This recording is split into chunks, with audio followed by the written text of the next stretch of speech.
रोनकपुर नाम के एक शहर में राजा रोनक सिंह का राज हुआ करता था। वो हमेशा अपनी प्रजा के हित में कार्य किया करते थे। वहां की प्रजा बहुत खुश रहती थी। एक दिन गिद्ध आकाश में भूतिया पेड़ के बीज लेकर उड़ रहा था। जैसे ही गिद्ध रोनकपुर पहुंचा तो उसके मुंह से एकदम बीज रोनकपुर के बीचों बीच गिर गया। बीज भूतिया था, इसलिए अगले ही दिन वो पौधा बन गया। वहां के स्थानीय निवासियों ने जब पौधे को देखा तो हैरान रह गए, क्योंकि पौधे का रंग काला था।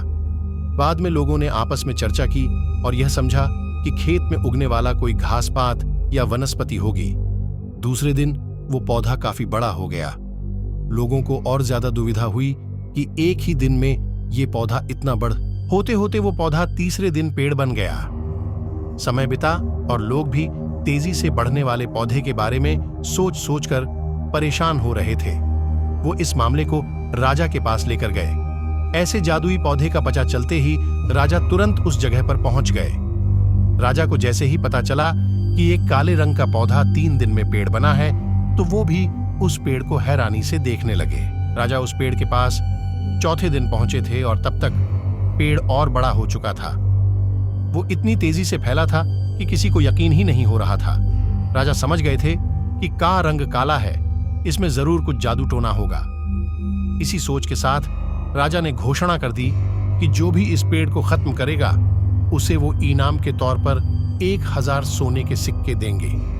यही नहीं, राजा ने यहां तक कहा कि पेड़ को खत्म करने वाला व्यक्ति मेरी मृत्यु के बाद मेरी राजगद्दी पाने का हकदार भी बनेगा। इतनी बड़ी घोषणा सुनने के बाद हर कोई पेड़ खत्म करने के लिए अपना दिमाग लगाने लगा। राजा के सारे चतुर मंत्रियों ने भी तरकीब लगाई, लेकिन पेड़ को कोई भी नष्ट नहीं कर पाया। किसी ने पेड़ के आसपास आग लगवाई तो एक मंत्री ने उस भूतिया पेड़ को हाथियों तक से खिंचवाया, लेकिन पेड़ को कुछ भी न हुआ। अब लोगों के मन में डर बैठ गया और उन्हें लगा कि पक्का यह ऐसा वैसा नहीं बल्कि भूतिया पेड़ है। तभी उस गांव के एक समझदार व्यक्ति को राजा की घोषणा का पता लगा। जानकारी मिलते ही वह अपने गुरु के पास भूतिया पेड़ से जुड़े रहस्य को जानने के लिए पहुंच गया। गुरुजी ने अपनी ध्यान की शक्ति को एकत्र करके देखा और उससे पूछा, क्या तुम पेड़ को खत्म करना चाहते हो? समझदार व्यक्ति ने जवाब दिया, हाँ गुरुजी, सब उससे परेशान हैं। गुरुजी ने बताया कि उसे खत्म करने का एक ही तरीका है। इसके लिए तुम्हें उस पेड़ के आसपास नमक डालना होगा। इस तरकीब के बारे में जानते ही वो व्यक्ति तेजी से राजा के पास गया और कहा कि इस पेड़ के आसपास आपको नमक डलवाना होगा। ऐसा करने पर ही यह पेड़ खत्म होगा। राजा ने अपने सैनिकों को ठीक ऐसा ही करने को कहा।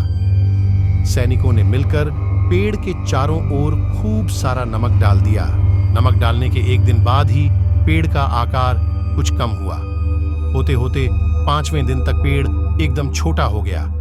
उसके बाद गलकर वो गायब ही हो गया। उस व्यक्ति की तरकीब काम कर गई और राजा ने खुश होकर उसे इनाम की 1000 सोने की मोहर पहले दी। उसके बाद एक पत्र दिया जिसमें लिखा था कि वो राजा के मरने के बाद उनकी गद्दी को संभालेगा। वो समझदार व्यक्ति खूब खुश होकर अपने घर चला गया। कहानी से सीख, ऐसी कोई मुसीबत नहीं होती जिसका समाधान न किया जा सके। जरूरत है तो बस धैर्य और समझदारी की।